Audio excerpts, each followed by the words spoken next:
c'est vivant. Les parlementaires debout. Rien que l'IDPS. Les parlementaires debout. Mon amame. Mon amama. Ah. Na loba. Loba. Na sakola. Sakola. Na panza. Panda. Tokanga biso nyoso ba. Actualité ça la Rwanda. Yo so rêvé. Aux alentours ya Sake. Bandeko. Pour poudroyer même les impérialistes. C'est-à-dire, il y a eu des commandos français, il y a eu des commandos américains, même les mercenaires, il y a Irlande du Nord. Bakutanina ba Ibu CTT, Bakutanina ba Wazalendo, aux alentours il y a Sake. Mais ce qui est plus grave, Boyo Kabandeko Nanga. Natianao, il s'appelle qui? Nathaniel. Benjamin Netanyahu. Benjamin Netanyahu, c'est ça son nom. Benjamin Netanyahu, premier ministre israélien.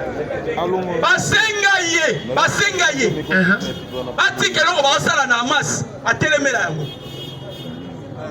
Basengaye, atelemela yango. Aya awa, Benjamin wana, akutani na chef de l'État, pona kosenga chef de l'État, to dialoguer na Rwanda. Obi bakabura Dieu Israël et Zoloba. Tu sais que des gens qui ont fait le génocide na Est. Les Israéliens baza ko accuser biso. Voilà pourquoi Mobutu bengana là-bas. Baje mabe bakimabe. Baza la kati ya Koloba. Tu sais que des gens qui ont fait le génocide. Au moment où les Américains va commis la confusion pourquoi? Et l'autre est salami na Goma. Non. Quelquefois le malheur est bon. Paul Kagame merci. Nandeko beteki bombo wana. Si. Merci nanga nandeko bobeteki bombo. Pour ceux qui bobeteki te bon ngabo soit réponse. Le président a donné son approbation. Nenge toza boye tozo kota Kigali. On fait une route à Rwanda, toyebité. On fait une route à Nairobi, toyebité. Voilà pourquoi le président Félix est un stratège. Or, Kazalaki na armée mora zaï ko préparé, ba églo. Oyebi pourquoi na lobela na yebi sarabino lokoyo na fandi sango le lobo comprendre. Le 20 juin 1782, allez faire des recherches. C'était le jour où les États-Unis ont décidé qu'il va soit aigle, battre un emblème na bango. Pourquoi Bantima qui bat ça aigle na emblème na bango? Selon bango, et ça pour la durabilité longue vie à aigle.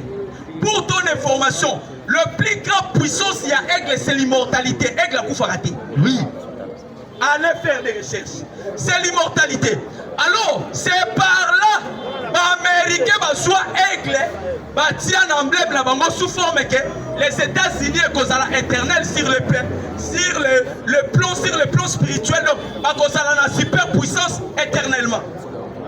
Voilà le 20 juin 1782, les États-Unis, dans la République démocratique du Congo, emblème na biso eza na léopard. Nayebi sarabino léopard eza totem na biso. Somo landi histoire ya léopard azalaka nous solitaire. Asalaka chasse na ye na crépuscule et jusqu'à l'aube. Léopard soka suit proie na ye amataka na ye na nzele. Tozokende. Alors le président Félix Lokola Nzambe a doté na pouvoir ya ko dépouiller. To dépouiller papa ya to dépouiller. Roi Belisa ya to dépouiller. Le président Félix est allé aux États-Unis pour récupérer la puissance de l'aigle. Donc les États-Unis, malgré Babeta qui 21 canaux, le chef de l'État a dit bon mais manga là où se trouve la tombe d'Abraham Lincoln. Accueilli Kokota la tombe d'Abraham Lincoln, nous avons récupéré le pouvoir il y a aigle. Les États-Unis, tu sais que les a déjà déployés à dépouiller Bango. Donc dépouiller les États-Unis, de récupérer Bango pouvoir il y a aigle. Nous sommes les seuls pays où nous avons Mais oui, mais voilà oui. pourquoi a formé Oui. armée ya ba éclos, c'est-à-dire bana ya ba aigle. Ba doté bango na ba manette laser. Paul Kagame biliaki ye bikoki. Biliaki Kagame bikoki. Batu baganga kawa. Président Félix aigle. Baebaka utilité à aigle. Aigle soki a commis kokola, il se dirige dans le soleil. Si. Et si qui ça va plume na ye. Ba aigle mususu bakenda kanangomba a se déprimer ye moko. Voilà pourquoi si vous allez même dans le livre d'Apocalypse, on parle de 4 êtres vivants. Moko salaki ne longia aigle. L'aigle représente l'image de Dieu. Ce n'est pas Dieu qui avait dit à Moïse, je te fais dire devant Pharaon. C'est le même Dieu qui a dit à Félix, je te fais maintenant dire devant ces impérialistes. Ici c'est information sur information. Écoutez bien les informations. Oleka Mongo. Oyebi ke mukonzi ya mboka asa entouré na bandoki. Oui. Mais baye na moment ya mabe. Moment oyo, nous allons vers la prophétie des livres d'Esaïe. Les pays coupés par des fleuves, au-delà des fleuves de l'Éthiopie. Dieu lui-même va descendre et à défendre corps là. Dieu s'est incarné à la personne de Tshisekedi. À l'atinzoto à Tshisekedi. Tshisekedi est devenu maintenant Dieu homme. Voilà pourquoi mais oui. Pourquoi Dieu est venu défendre le peuple congolais qui est le peuple élu de Dieu. Amen. Le véritable peuple aimé de Dieu, c'est le peuple congolais. Oui. Écoutez bien les informations. Américain, Israël a un génocide. Tu vas dire que ce n'est pas américain. Parce que le président Félix a passé approbation. C'est-à-dire que ça zolo baboui. À lobby, décret armement au président Félix a cotisation à magasiner. Si après 15 ans au la guerre. Les gens ne comprennent pas. Le président Félix a zo bongi sa magambu pour la lote pour la lobby. Ba koti ba américain ba momoko. Ba quel télégramme ba ko découvrir. Tshisekedi a sala magasin. Ya masangu. Yaloso, oh non, ne bimate. Azana kata ko préparé. Ata bon pesibiso sanction. Sanction na bino retika na pas na bino. Biso peto ko sanctionner bino ko consoli sous minéré. Mais oui. Azana kata ko préparé. Bandeko. Aza bombe retardement pour l'humanité. Si. Voilà pourquoi Herman Cohen. Ngana benga ka prophète malais. Herman Cohen na ebisa américain. Alors bi Tshisekedi Aza pour se victimiser. Mais c'est un génie. Herman Cohen ngate. Alobi c'est un génie. Aza lokola koba. Sora bimi asaili kambu. Azongi na kazi na ye. Ake plilo alobi. Le plus grand danger aux communautés internationales les courir. Et ça parce que nous avons cherché à détecter la nature de Tshisekedi. Totikali on comprend d'un côté. C'est ça la manifestation de Dieu. Qu'est dit le livre d'Apocalypse? Proverbe. La gloire de Dieu, c'est de cacher les choses. C'est ça, Dieu. Le président Félix est pas américain. Nous avons un partenaire privilégié dans Bisso. Bisso fait les États-Unis. Nous avons si Manabino. De récupérer Balongoli embargo. Si c'est quelqu'un qui n'est pas français, un partenaire privilégié. Binope, nous avons récupéré Minou. Cette fois, ça, n'a quel langue la Russie? N'a quel langue la Chine? Oye Goya, Bien parlé. Nazui déjà Makasi, Bandeko. Awa Tosolo Baboye. Na forêt équatoriale, 14e infanterie. Il y a Brésil. Il y a des instructeurs. Il y a Romani Bazawa. Ba Brésilien Bazawa. Bandeko.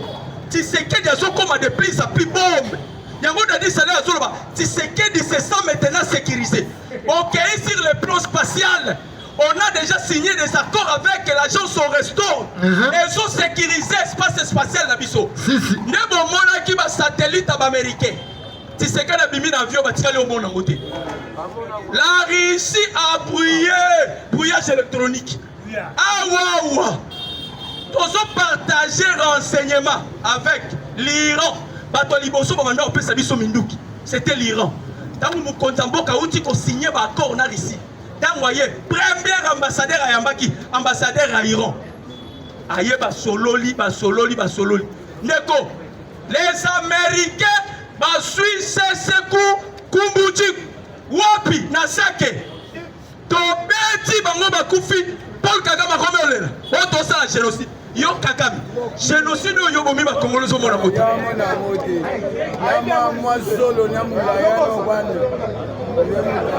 Totikali na problème moko.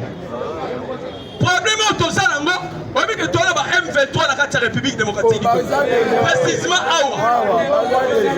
Ba M23 tola bango za banani. Tous les ambassadeurs accrédités à la République démocratique du Congo, ba membre ya MB23. Baza bato tozala kati ko préparer ndenge ni to kobenga na bango. Na yebisaka bino eloko yo. Na bandeli ko yebisa bino lelo. Un bon jour, pour le président Félix a commis décret, alobi na a besoin ambassade aux États-Unis soutien. Okanga mamna yebisa. Donc kobenga na ba américain. Nana yebisa Macron. Alobi na kopesa leçon na mokili. Alobi na mokili. Na kopesa leçon na mokili et cause la première fois dans l'histoire. Leçon au cas ces années. Ah, tozana kati ya kodeboulonner. A kopenga na tous les ambassadeurs américains na Congo. Topengani ambassadeur ya France, topengani ambassadeur ya Union européenne.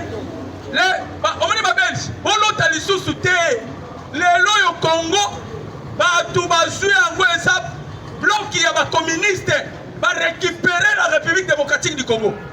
La Chine, la Russie, l'Iran, Brésil, Inde, Turquie, va récupérer la Russie. Awa bangonde bazodondwa.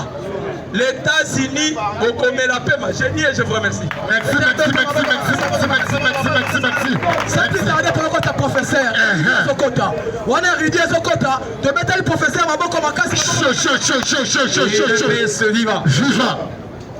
Je commencerai par dire, avec un fou, va répondre à la sagesse, c'était un fou, faut répondre à la folie. C'est dit, ce qui m'a dit, a bêti au cou.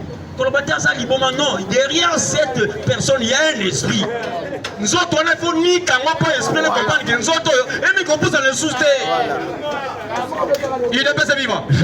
Alors, ce que vous faites là-bas, non. J'avais dit hier, je vais revenir aujourd'hui, je reviendrai sur ça. Celui qui avait parlé, c'est un maître avocat de l'UNC. Oui. Il a parlé que l'UDPS va disparaître plus que même le MP. Il vient de dire encore une chose, parce que j'ai ses écrits. Il parle que Félix Assa va voyager inutile, trop de sorties inutilement. Alors qu'un voyage où on a présent, comme il a été humilié, un voyage inutile. Parce qu'on a taxé des voleurs. Mais pas pousser pour nous en Europe. Et ici, il vient nous feinter rapidement. Et M. Kamer ne travaillera jamais avec Félix. En âme et conscience. Parce que Kamer a un travail. Son travail, c'est pour aider les Tutsis, le Rwandais. Oui. Il va aider son origine. Parce qu'il n'y a pas au outil. Oh, Monsieur Mbosso, président Mbosso a bloqué l'Assemblée. Combattant, nous sommes où? On est là où? On est là où? Mbosso n'est pas une institution. Mais oui. C'est un animateur d'une institution. Mais oui. C'est différent de Fatih parce que Fatih est une institution et animateur de cette même institution. Si. Il est pas vivant. Attention. Le juridique peut primer, mais la politique prime même au-dessus du juridique. Parce que la politique prime au-dessus de tout. Économie, sport, juridique, tout. Si moi se bloque, mais il bloque aussi avec raison. Comment voulez-vous, Sangani, 60 000 $, bon, si moi se bloque, vous voulez qu'il ouvre pour que qui vienne? Nani Congolais, qui va venir là? Mais écoutez bien les informations. Donc, le monsieur ici, c'est le maître avocat de l'INC qui a dit, Mbosso là, il a un calendrier caché. Oh, Mbosso comme il a un calendrier caché. Lukuta, lui, il a quel calendrier public? Lui, il a quel calendrier? Tika Lukuta. Kamera a quel calendrier? Qui nous expose sur son calendrier? Calendrier, qui a Zoya Pona. Papa, on te connaît bien et tu resteras comme tu es. C'est pour ça que le vieux Etienne avait appelé que tu étais caméléon. Mais oui. Dans ma vie, je ne cesserai jamais à avoir les théories de mon mentor. Le mentor de l'UDP s'appelle Etienne Tshisekedi Wamoulou. Mais il y a une chose.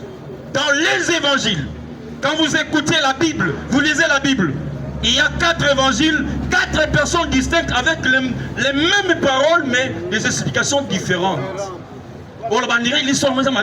Chacun avait une inspiration, une compréhension. Matthieu parle autre chose, Marc parle autre chose, Luc parle autre chose, mais Jean va loin. Il ne voit pas Jésus comme Matthieu et Luc, Marc, lui voit Jésus comme Dieu. Et il dit au commencement, il était la parole, et la parole était avec Dieu, et la parole est Dieu. Si. Lisez toutes les écritures des gens. Et Jean vient conclure la Bible. La Bible a commencé par la Genèse, Jean aussi a commencé par la Genèse. Parce que la Genèse commence au commencement. Jean aussi commence au commencement. Et l'Apocalypse, c'est la fin de la Bible. Cette personne qui a été inspirée n'est pas bête. Et il a écrit sans avoir les yeux. Il était inspiré. C'était pas avec les yeux, mais avec les yeux internes. Ndeko, caméra est bon, on a mis sur le thé. On a mis sur le c'est bien. On va français, c'est bien. On va français, Mike. Ozwaka, tu vas journée. Il vient, non, on aura la réforme des institutions. Il va réformer quelle institution? Lui va réformer quelle institution? Il va nous amener quoi? Il était là à l'économie, qu'est-ce qu'il a fait à l'économie? Rien. Alors il va amener quoi? Comme ministre de l'économie, rien. Comme directeur du cabinet, rien. Maintenant il va venir, il était président du Parlement, non? Rien. Mais maintenant il va amener quoi? Quelqu'un qui a échoué, il va amener quoi? On dit c'est celui qui a trahi. Trahira toujours. Si. Il n'a pas ses vivre. Mais j'aimerais aussi lancer un mot à mon CG Augustin Kabouya. Quand quelqu'un vous parle comme ça, président, secrétaire général, il faut le poursuivre. Mais oui. Ça, c'est le monsieur de l'INC qui parle d'Augustin Kabouya. Il dit ceci. Il a tenté avec sa pratique au Kasaï central. Heureusement qu'il n'est pas été considéré par ses propres députés du Kasaï central. Azu Kikoski-Bota. C'est vraiment triste pour moi. Non, il a parlé d'une chose contre Augustin Kabouya. Est-ce que Kabouya aura-t-il une conscience tranquille en siégeant au Sénat? Impoli. Vous comprenez? Il parle de qui? Du secrétaire général de l'UDPS. Zoba. Le premier parti au Congo. La fille aînée de l'opposition aujourd'hui partie au Congo. Qui a fait que tous ces partis existent. Tout ce que vous voyez ici sont des plagiats. Je vous fais revenir le 24 avril 2011. Stade Tata Raphaël. Le vieux Etienne entre. Il regarde l'ensemble, la salle, les stades, il dit ceci, tout ça, c'est l'UDPS. Mais tous les drapeaux étaient là, Palou, Habit, tout ça, c'est l'UDPS. Pourquoi? L'UDPS est l'union pour la démocratie et le progrès social, pas de l'unité de tous ces partis, c'est l'UDPS. Parce que l'UDPS est un patrimoine national, créé par des millions de Congolais. INC. INC a combien d'âge? Une année. INC a combien d'âge? Une année, 3 mois. Je viens de l'université dans la 6e primaire. Ça, je suis rien.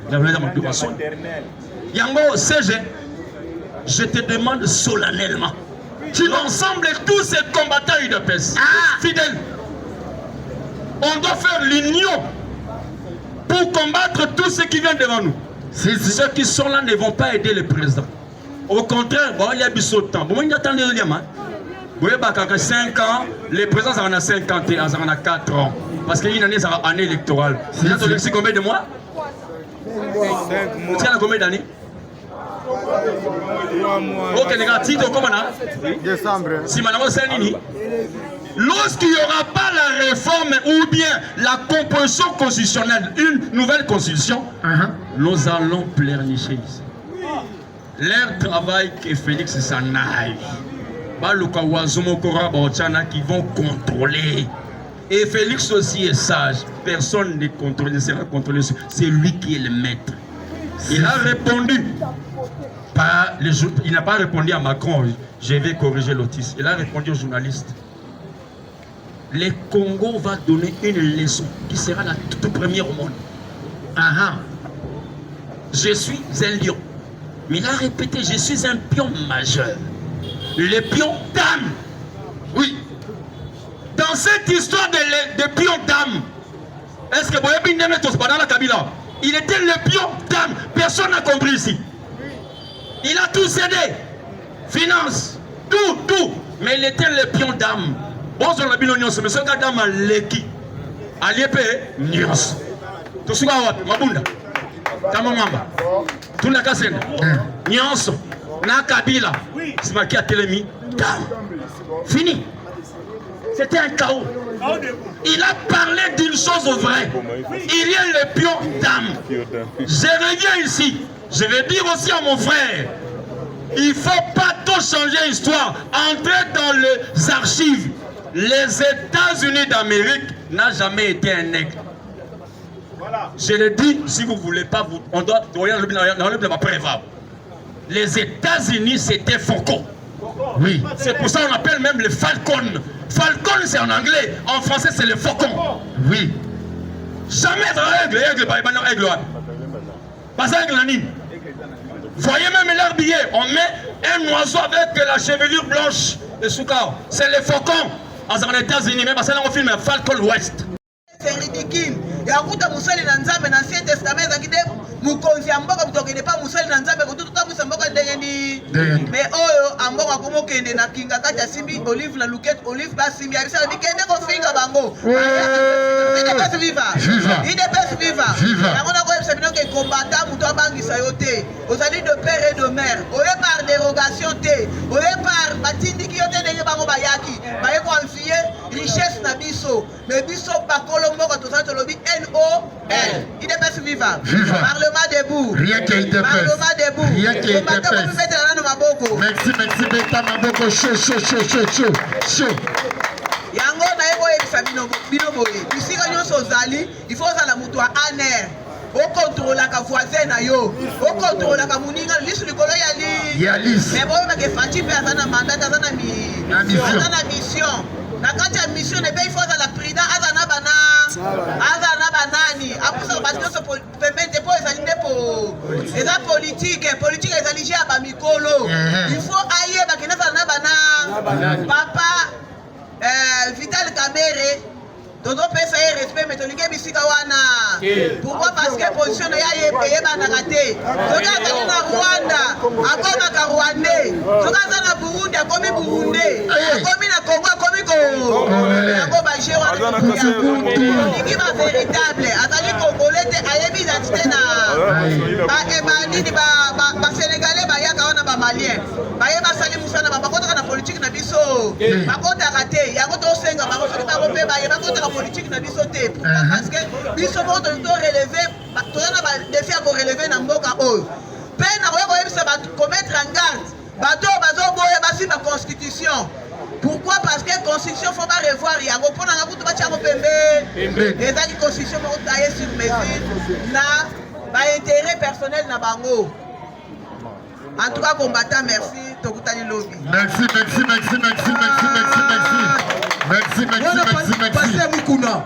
Sokota, pendant 10 minutes. Tu mettez le passé Mukuna, Maboko Makasi. Merci. Écoutez bien les informations. IDPS viva. Viva, Chokada, César. IDPS viva. Viva. Très chers combattants, bonjour. Bonjour. Tozole Bela, Maïtali, marché central. Donc, le président Félix, au plupart, il y a majorité de déjà Mbongo, et ça Wara, et ça Chinois, et Indien. C'est-à-dire, ils ont affaiblir l'économie de Yamboka. Dans le marché central, il fallait un monopole. Il fallait le peuple congolais passer la Kona. C'est-à-dire, dans ce moment, les Indiens et les Chinois ont pèse Mbongo de façon que les récupérer les magasins et les Congolais et les Belés de la carte marché. Il y a les chefs de l'État. Mon Konsamboka, il y a une initiative, il y a un marché central. Il fallait économiser Yamboka na biso. Et na biso moko parce que le lengue le loyo, mayo ya canadien. Ya mokayo économie 1000 francs. Mayo e bazo sala awa. Miladi. Bazo mona biso bazoba. Ba komona biso bazoba na bango. Ba india ba komi ko intimider biso. Très cher combattant, il fallait jour musus de la mokina tongo. Tobi ba india que trop c'est trop. Tout landa ba mona mama. Bilo wakanga boso ne pas na bilo. Oui. Ba india ba sana influence ya Kabila. Na Olive ya mwana ozo mwana india lali. Kote le sous priorité. Kote le sous priorité. Kote le sous priorité. On dirait qu'on est moqué à la bango. Côté le souci priorité. Côté le souci priorité. Il y a moyen de la président Félix. Tana Makamba, marché central. Et puis tu concerne un nouveau gouverneur Oyakoya. Par contrat Nyonso. Oye bato bapesi deja mbongo mpo bazoba magasin aligné biloko nyonso wana oye pesi mbongo akende diferende idepet viva tozosanga na nouveau gouverneur papa na biso Daniel Bumba. Soyez les bienvenus. Merci. Na kati ya gouvernorat. Si. Tokosanga na yo. Tala makambo etali transport.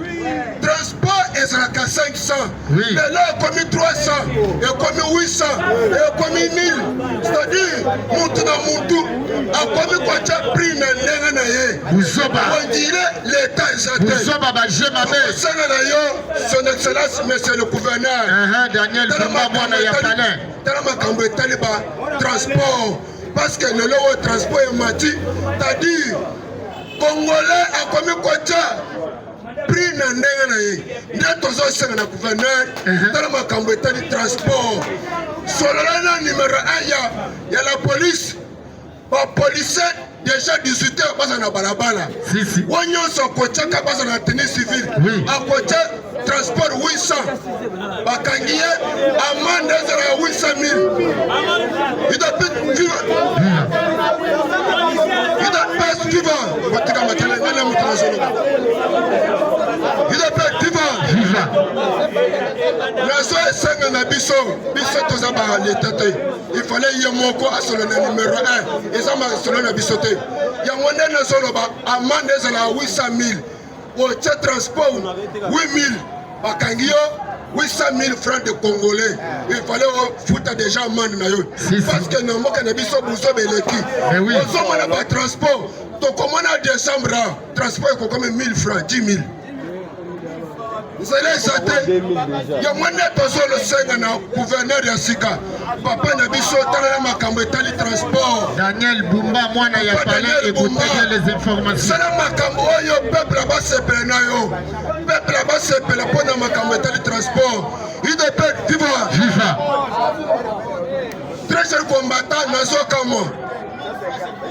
Ex-gouverneur Chantini, Tomoni a outi pour proclamer les meilleurs gouverneurs. Pas de distraction. Il appelle viva. Comment que ex-gouverneur applique la loi sanitaire dans la ville province de Kinshasa? Azami Benga les meilleurs gouverneurs. Qui doit quitter? Et puis à Kaye Moussika, okosenga 100 jours 100 jours ya mosala nini na 100 jours okosala nini et puis alukaki ke ainauguré marché central c'est-à-dire arrêté Mais oui, mission a raté. il ne peut Viva. très cher combattant tozomona baza na motema mabe bafrançais baya motema mabe oyebi pourquoi papa Jean-Pierre Mbemba fait peme ya défense awuti komona infiltration na kati ya armée apense ke esengeli mpona komettre fin na bainfiltration na kati ya armée esengeli totia peine de mort bavotaki yango mais tala motema mabe ya bafrançais mokolo lobi ezalaki procès banda bakanga Roger Lumbala na Paris atangi ye 7000 fois 7000 fois eza lolenga ya konfaiblir mokonzi ya mboka mpona bato oyo baza accompagne chef de l'état na vision na ye parce que bamoni ke moto oyo apesi initiative ya kolobaka peine de mort il fallait ezala appliqué ezalaki Jean-Pierre Mbemba fait pe ma défense yango nde ozala motema mabe ya bafrançais baza bato ya yambo ya kotelemela loi ya peine de mort bato oyo basalaki dégration yango nde bayebisi Roger Lumbala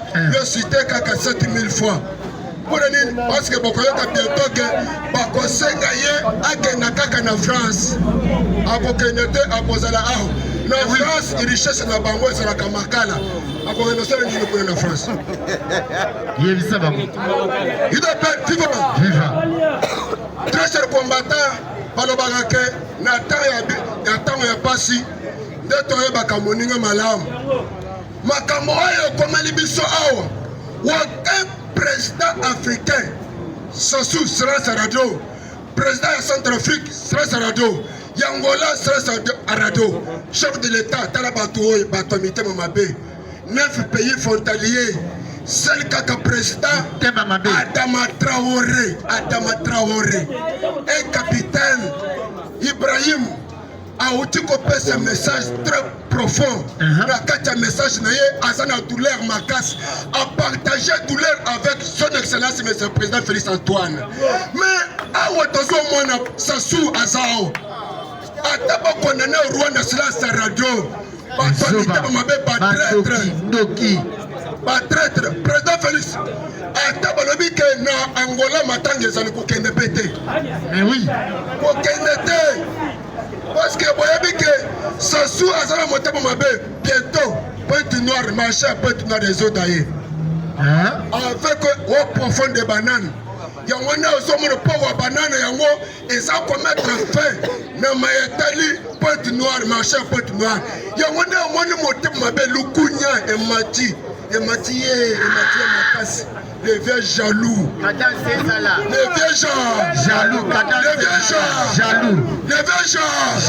papa mokolo ya motema okokufa okodaye tala nanu ateki 20 000 hectares 120 000 hectares na Brazza mais conséquence ekoya nsima parce que ntango soki barwandais barécupéré bakoluka ke babanda koconstruire bakoluka ke babanda kokota na administration ya Brazza c'est-à-dire conséquence ekoya nsima ata après mandat na ye ekokorrige UDP viva très cher combattant nazoyebisa bino bataye mosusu ya sika ebimi lisusu na Katanga bomonaki chef d'état major akendaki lisusu na Katanga mpona kofélicité bandeko na biso oyo basilisi déjà formation na bango nde nazoyebisa bino ke bolukaka président akenda boye président asali boye ata okoloba na bino équipe d'avance, il y a son excellence, monsieur le président, et qui est déjà. Et pas Poutine. Yébé. Papa, il a dit que vous pouvez se faire un boy. Tout le monde, Francis Kalombo, a accueilli le signé à déjà un an, a signé déjà à s'adhérer dans l'INC, Yakamer.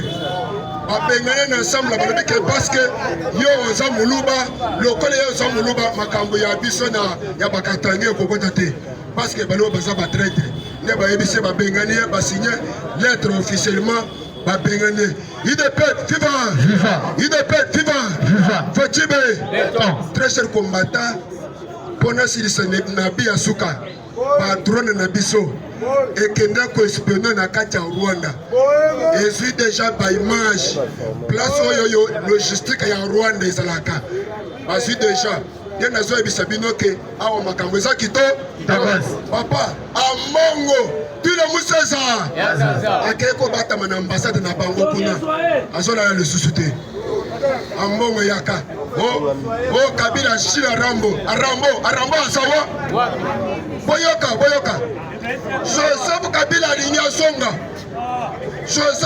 alingi asonga nde boyokaki communicant moko bapesaki ke il fallait avion ekita te Kabila alingi asonga. Pourquoi? Kabila azalaki trop sûr mouvement na ye ya nanga akozala na capacité ya kofinanse yango na basociété nyonso Kabila eza na bapays voisin babloke yango. Chef de l'État apesa instruction babloke basociété nyonso Joseph Kabila awa azalaki trop sûr awa nazoyebisa bino Kabila akomi na carbon ne akomi déjà asengi ke il fallait délégation moko bakutana na chef de l'État de façon ke esengeli asonga na mboka yango nde bamoni chef de l'État aboyi ke asonga awa. Chaud.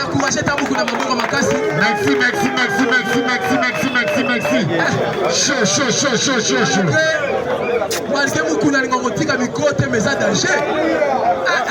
Merci. Tozokota Otis.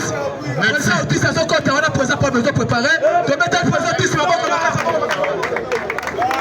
Président prophète. Merci. IDP, c'est vivant. Viva. Chaud. C'est vivant. Viva. Les parlementaires debout. Rien que IDPS.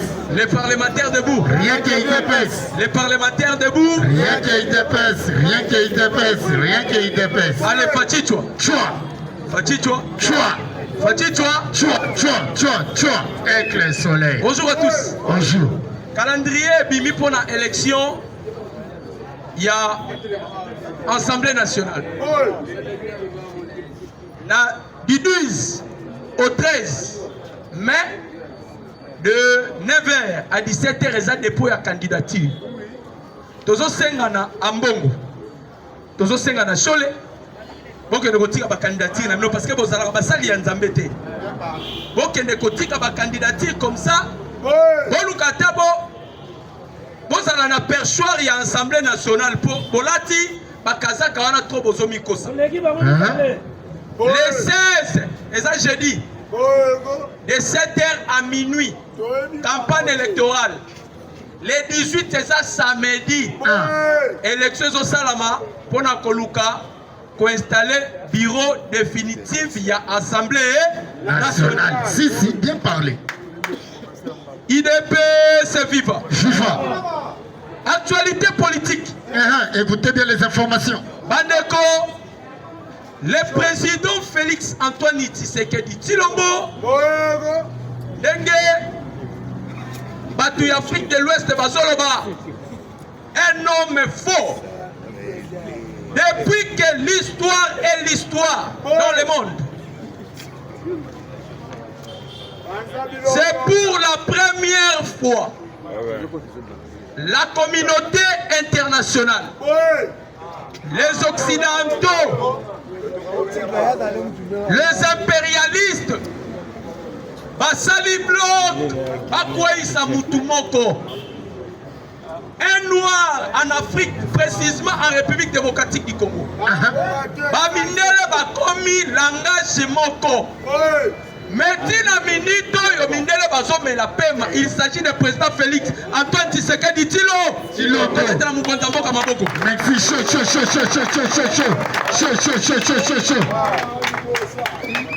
Américain, basali nyonso. Ba français, basali nyonso. Communauté internationale mobimba. Bandeko pema eleki. Le président Félix a déstabilisé la communauté internationale sans épargner les États-Unis d'Amérique. Tobandi na Monsieur Dan Weckler, Tshisekedi a déstabiliser ye. Oui. Tokei na mese Clinton. Clinton, c'est lui qui a déstabilisé Donald Trump aux États-Unis d'Amérique. Tshisekedi a déstabilisé. Mais oui. Tokei na mese Yvonne Wan. Moutazali Kofuta Ambongo 60 millions de dollars par an. Tshisekedi les a déboulonnés. Mais oui, mais oui. Tokei pas à monsieur Total. Homme fort en Afrique. Tshisekedi a bon lié permis d'exploitation à pétrole. Si. Bandeko. Ezali ko semble biso difficile. Pourquoi ndeko tika makelele? Eza ko semble biso difficile.